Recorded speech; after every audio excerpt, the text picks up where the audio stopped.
ہمارے حضرت حکیم الامت قدس اللہ تعالیٰ سرہ نے ایک بڑے کام کا نسخہ بتایا. اللہ تعالیٰ ہم سب کو اس پہ عمل کی توفیق عطا فرمائے. فرمایا کہ یہ جو انتقام کی خواہش ہوتی ہے بدلہ لینے کی، اور کسی انسان سے شکایت ہوتی ہے کہ اس نے میرے ساتھ برتاؤ اچھا نہیں کیا، اس سب کی جڑ یہ ہے کہ ہم دوسروں سے امیدیں وابستہ کیے ہوئے ہوتے. یہ میرے ساتھ اچھا معاملہ کرے گا، یہ میرا رشتہ دار ہے لہذا میرا خیال رکھے گا، میں جاؤں گا تو میرا اکرام کرے گا، میں کوئی اس سے بات کہوں گا تو مانے گا. توقعات وابستہ کی ہوتی ہیں ہم نے مخلوق سے. جب وہ توقع پوری نہیں ہوتی تو دل میں شکایت ہوتی، بھئی ہم کہ اس کے گھر گئے ڈھنگ سے بات ہی نہیں کی اللہ کے بندے نے،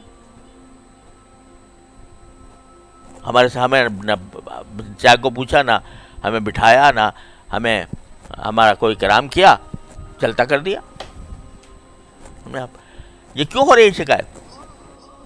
اس لیے ہو رہی ہے کہ اس سے توقع باندھی تھی کہ میں جاؤں گا تو میرا اکرام کرے گا، میری خاطر تواضع کرے گا، میرے ساتھ اچھی طرح پیش آئے گا. وہ توقع پوری نہیں ہوئی، شکایت ہو گئی. اگر کوئی آدمی اللہ تعالیٰ ایسا بنا ہم سب کو بنا دے کہ مخلوق سے کوئی توقع ہی نہ رکھو، کسی سے بھی، اور جو کام کرو اللہ کے لیے کرو. اگر کسی سے ملنے جا رہے ہو تو وہ بھی اللہ کے لیے جاؤ کہ یہ میرا رشتہ دار ہے، اس کے میرے اوپر حقوق ہے، میں جا رہا ہوں. اس کے لیے نہیں بلکہ اس کے پیدا کرنے والے کے لیے، کہ اس نے صلہ رحمی کا مجھے حکم دیا ہے، اس لیے جا رہا ہوں. جب اس کے لیے جا رہے ہو وہ اگر آپ کو رد کر دے تو بے شک رنج ہونا چاہیے. لیکن جس کے لیے جا رہے ہو اس نے تو قبول کر لیا تمہارا آنا. جب اس نے قبول کر لیا مقصد حاصل ہو گیا. دوسرا اکرام کرتا ہے نہیں کرتا، خاطر تواضع کرتا ہے نہیں کرتا، وہ جانے، اس کا کام جانے، اس کا معاملہ اس کے اللہ کے ساتھ ہے.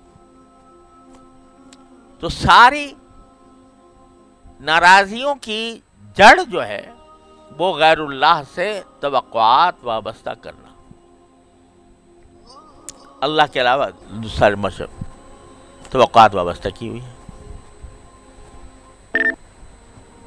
تو اس کی وجہ سے یہ خراب ہو رہی ہے. عیادت کے لیے کسی کے جانا ہے تو کاہے کے لیے ہونا چاہیے؟ اللہ جل جلالہ کی رضا کی خاطر ہونا چاہیے. کہ عیادت کا ثواب یہ ہے کہ جب تک آدمی بندہ کسی کی عیادت کرنے کے لیے جا رہا ہوتا ہے، جتنا وقت اس میں لگاتا ہے، 70,000 فرشتے اس کے لیے دعا کرتے رہتے ہیں.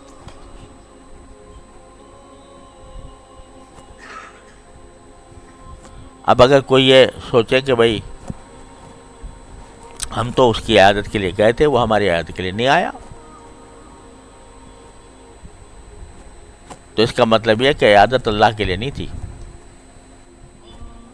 وہ عیادت اس لیے تھی تاکہ اس کا بدلہ ہو. حدیث میں الفاظ پہ استعمال فرمایا کہ لیس الواصل بالمکافئ، صلہ رحمی کرنے والا وہ نہیں ہے جو بدلہ کرے، کہ میں اس نے میرے ساتھ یہ کیا تھا تو میں یہ کروں گا، اس نے نہیں کیا تو نہیں کروں گا.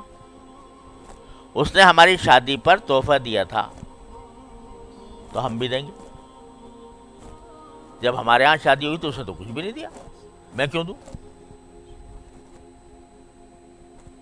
تو یہ کیا ہو رہا ہے؟ یہ بدلہ ہو رہا ہے، اور اس بدلے کی خاطر دینا یہ حرام ہے، بالکل ریاکاری ہے. یہ اس میں نہ دو تو بہتر ہے. لیکن اگر یہ ہو کہ میرے بھائی ہے، میرا رشتہ دار ہے، اس کی آئی خوشی ہے، میرا دل چاہتا ہے کہ میں اس کو کچھ تحفہ دے دوں اللہ کے لیے، کیونکہ حضور اقدس صلی اللہ علیہ وسلم نے فرمایا کہ تہادوا تحابوا، کہ ایک دوسرے کو ہدیے دیا کرو، آپس میں محبتیں پیدا ہوں گی، اس لیے دے رہا ہوں۔ چاہے شادی کا موقع ہو، چاہے ختم قرآن کا موقع ہو، چاہے کچھ بھی ہو، اس لیے دے رہا ہوں، تو یہ ثواب ہے اور بڑا اجر ہے۔ لیکن پھر اس انتظار میں نہ رہو جب میرے ہاں ہوگی تو وہ بھی دے۔ اور اس کو سورہ روم میں ربا قرار دیا، یہ بدلے کی وجہ سے کسی کو تحفہ دینا۔ دو جگہ قرآن کریم نے اس کو منع کیا۔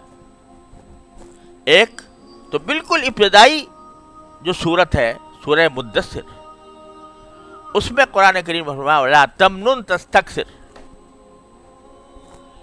تم کسی کے ساتھ ایسا احسان نہ کرو کہ جس کے جواب میں تمہیں اس سے زیادہ احسان کی توقع ہو۔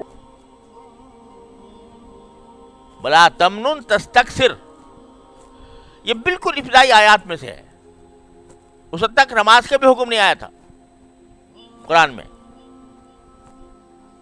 سورہ مدثر جو ہے یہ بالکل ابتدائی صورتوں میں سے ہے، اور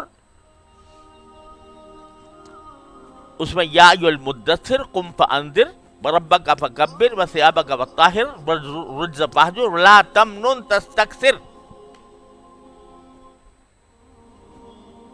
بالکل ابتدائی، جس میں توحید کا بیان ہو رہا ہے، جس میں شرک سے کو چھوڑنے کا حکم آ رہا ہے، اسی کے ساتھ ساتھ یہ آ رہا ہے کسی کے ساتھ احسان کا معاملہ اس نیت سے مت کرو کہ وہ تمہیں بدلے میں اس سے زیادہ احسان کرے تمہارے ساتھ۔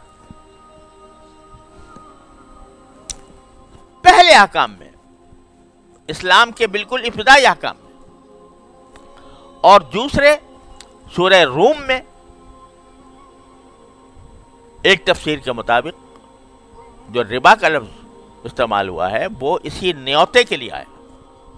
وما آتیتم من ربا لیربو فی اموال الناس فلا یربو عند اللہ وما آتیتم من زکاۃ تریدون وجہ اللہ فاولئک هم المضعفون۔ ما آتیتم من ربا لیربو فی اموال الناس، یہ جو تم سود کا معاملہ کر رہے ہو، یہ سود ہے کہ میں نے آج فلاں کی شادی پر اتنے پیسے دیے تھے، جب میری ہوگی تو یہ مجھے اس سے زیادہ دے گا، یہ سود، اس کو ربا قرار دیا۔ تو پیسے تو دونوں صورتوں میں جا رہے ہیں، لیکن ایک صورت یہ ہے کہ اللہ کی رضا کے لیے خرچ کر دو، جس کا نتیجہ یہ ہونا چاہیے کہ اس کے مقابلے کا بدلے کی توقع نہ ہو، اور جہاں بدلہ آ گیا تو بس اخلاص ختم، اخلاص ختم تو ثواب ختم، بلکہ ریاکاری کا گناہ لازم آ گیا، نہیں دوں گا تو ناک کٹ جائے گی۔ تو اب دینا کس لیے ہو رہا ہے؟ مخلوق کے لیے، اور مخلوق کے لیے کوئی کام کرنا یہ شرک کی ایک قسم ہے۔